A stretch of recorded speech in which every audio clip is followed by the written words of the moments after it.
Hey everybody, welcome back to the Dungeon Dive. Daniel here. Alright, today we're going to take a look at Heroes of Tenefyr. This is a cooperative deck building game, and we're going to be taking a look at the base game and the one and only small expansion here, the Second Curse. So Heroes of Tenefyr is a pretty interesting game. It's a very simple game, maybe to a fault. I'm not quite sure the staying power that this game has. I'm not sure if it's going to be one that I'm going to keep in my collection and return to, but I have had a pretty good time playing it, and I think it could be a pretty good kind of introduction to a fantasy style game. Maybe one, maybe like more of a family weight game. Or maybe one that you just want to keep and pull out because it is very easy to teach, it is very easy to learn, and it is pretty quick to play. So those are three things that sometimes we don't get with fantasy style games. Sometimes the games that we enjoy on the Dungeon Dive can be, really fiddly or have lots of rules and things to keep track of, whereas this game is very simple, and it can be a lot of fun. So what are you doing in Heroes of Tenefyr? You are going to be working through 5 different levels of a dungeon, basically, and you're going to be taking a character. The base game comes with 4 different characters: the thief, the barbarian, the cleric, and the bard.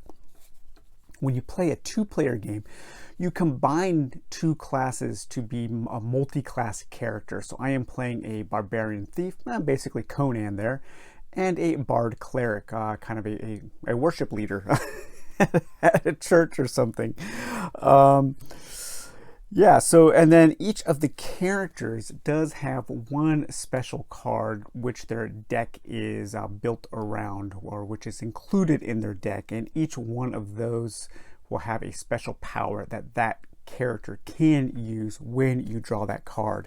So your basic deck at the beginning of the game will consist of 12 cards plus your class cards, and those 12 cards include 6 0 power cards and 6 1 power cards, and these are the basic cards, and these are the cards that you're going to use to spend your power to attack the monsters in the dungeons.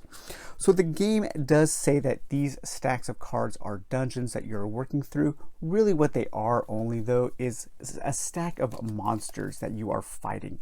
There are no traps, there are no kind of obstacles that you have to overcome.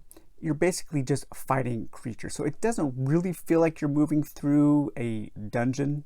It feels more like you are just fighting a group of enemies and then progressing to a stronger group of enemies, progressing to another stronger group of enemies until you get through all 5, or until time runs out, and then you have to fight the boss.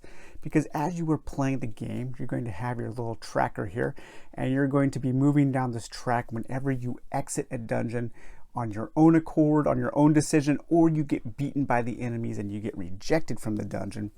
Then you're going to move down this track, and if you ever get to the very end, well, then you have to fight a boss, and that ends the game when you fight the boss. And the boss is another stack of 4 cards, like the 4 enemy cards that are in each one of the dungeon levels.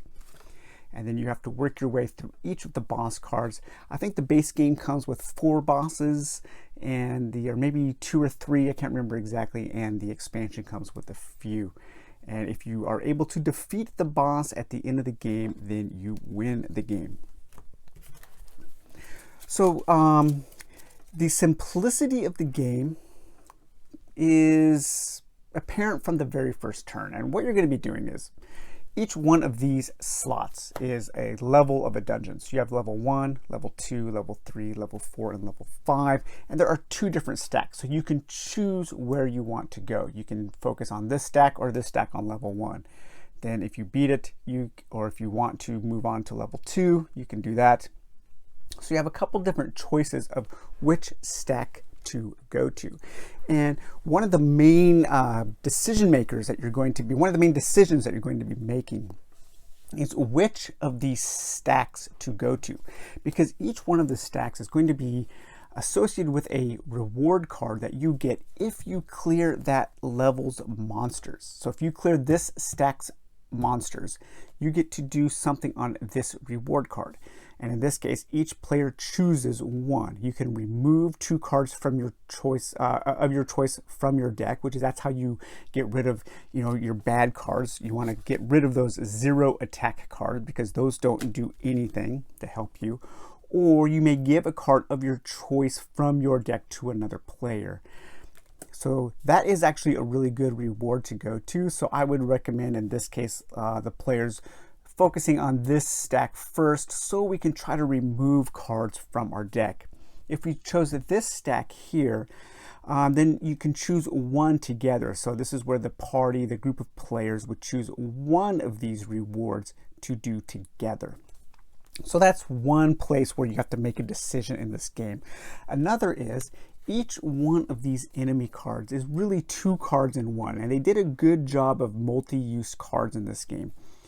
Because in a lot of deck builders, you are spending your currency to buy cards. Well, in this game, you are spending your currency to defeat enemies, and you have to have a certain power together with the number of players that you are playing. So if you have a 2-player game, the players together have to have a power of 4 or more, a 5 or more at a 3-player game, and a 7 or more at a 4-player game to beat these goblin berserkers. And then whoever turn it is, if they are the one to bring the total up to that power value, then they defeat the enemy, and then they get the reward card, which you just flip it over, and then this becomes part of your deck, and you would take that card and you would mix it in with your discards, and then this becomes another card in your deck. So that is another place where you have to make a decision. You have to look to determine which reward do you think is better, and of the face-up cards, which one has a better single reward that a player could add to their deck. So some of them are just other basic cards that will help any character. Some of them do have a class symbol here, and then those coincide with different classes, to where if you are playing that class, then the card becomes more powerful for you in your deck. So if you see that this, if somebody on the table, one of the players is playing the Enchanter, and you see that this card is out, you may want to go to this stack of enemies to fight the monstrous moss in order for the Enchanter to be able to add this card to their deck. Now, if you're not playing the Enchanter, the rules say for a little easier game, you can remove all of the class-specific reward cards before you play the game, or you can keep them in which case they will just be added to your deck and they won't be as powerful. So the monsters themselves, they will often have a power, they have a level, and then they also have sometimes at the beginning of the turn or at the end of the turn or during play, they will have different abilities that you have to deal with. And so that is another thing that you have to think about when you're deciding which stack of enemies, which dungeon level to dive into. What are the enemies going to do besides needing that power level to defeat? But the base game, when you are playing, the first 2 or 3 rounds are really, really simple. And it takes a while, I think, for a short game, it does take a while for the game to get really fun, because the first few turns you're not really doing much. So if this was your starting deck with your 6 power 1 cards, your 6 power 0 cards, and then you would have your 2 class cards here, you would shuffle those up, and this would be your initial deck. And let's say that we have decided to go in and on the first turn and fight this goblin berserker. So we are going to this dungeon stack. So we want to try to clear out these 4 monsters before we move on to a different dungeon. And so we would need a power of 4 because we're playing with 2 heroes. Then at the start of combat, the starting player may discard the top card from their deck. If it's a basic 0 card, this enemy gets a -1 power. Okay, so let's do that. Let's discard this card here. And nope, it is not a basic 0 card. It is a barbarian skill card, so we're not going to be able to take advantage of that, but that's okay. So what you do on your turn is you draw 3 cards, and you look, and you see if you have a power of 4.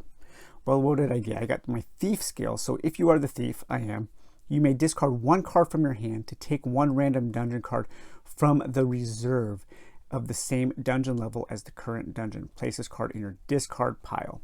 Okay, so my choice now is to keep this hand and play it, or to mulligan this hand. So I only have a power of 1. I need a power of 4 to defeat that monster. But this card here does allow me to get more cards into my deck. So I'm going to go ahead and keep this hand and play it.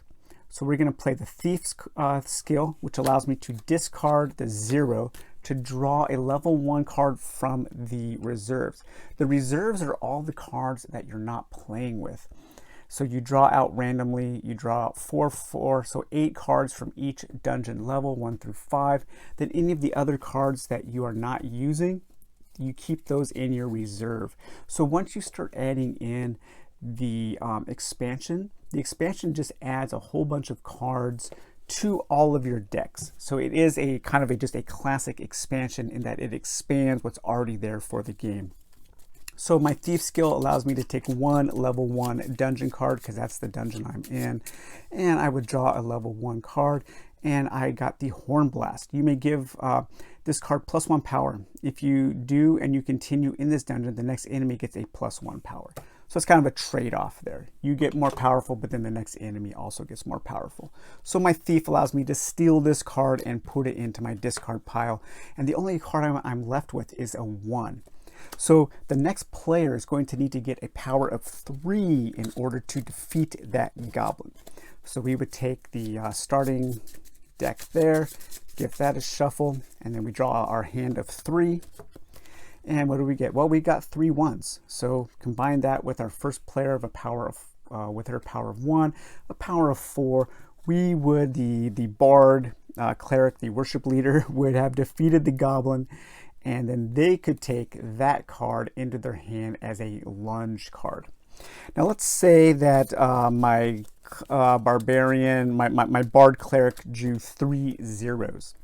Well, then what you can do is you can just keep doing mulligans until you want to play your hand. And so if I drew 3 zeros, I would want to discard that, and then I would draw another 3. Well, a 2 and a 0. Okay, that doesn't get me up to 4, so I'm going to try to mulligan again to try to get that 4. Now you have 3 zeros. And so that is at the beginning of the game. A lot of the decision only comes, the only decisions you're making are, do you want to play your hand or mulligan and draw a new hand? If you keep drawing a new hand, pretty soon you're going to run out of cards in your deck, which means you are exhausted, which you still have to stay in the dungeon, but you can't participate anymore because you don't have any cards to play. And you have to make it through all 4 creatures of a dungeon level to successfully defeat that dungeon level. And if you don't, you get kicked out of the dungeon if you lose. And then you have to go up on the boss track by 2 steps closer to the boss coming out. If you defeat the enemy stack, then you exit the dungeon, then you only move 1. So there is a penalty to losing. So there is a pressure luck mechanism that you want to pay attention to your hand, and you want to pay attention to your hand management. But just know that at the beginning of the game, you're really going to be seeing a lot of these 0s and 1s, and it's not too exciting until you start adding more cards to your deck, until you start kind of really understanding some of these rewards and how they benefit you, and just the different ways that there's not a lot, but there's a few small decisions in this game. Nothing is very big. You're not making a grand decision that's going to make a huge change or a huge difference. So you might feel like you're just taking baby steps, but pretty soon those baby steps kind of start to snowball into something that is a lot more interesting than it was at the beginning. But I wish the game had a little more of an adventure feel. I wish there was more to do in each of the dungeon levels than just beat up on an enemy. Even though it would really just be thematic, it would be nice if there were maybe some traps.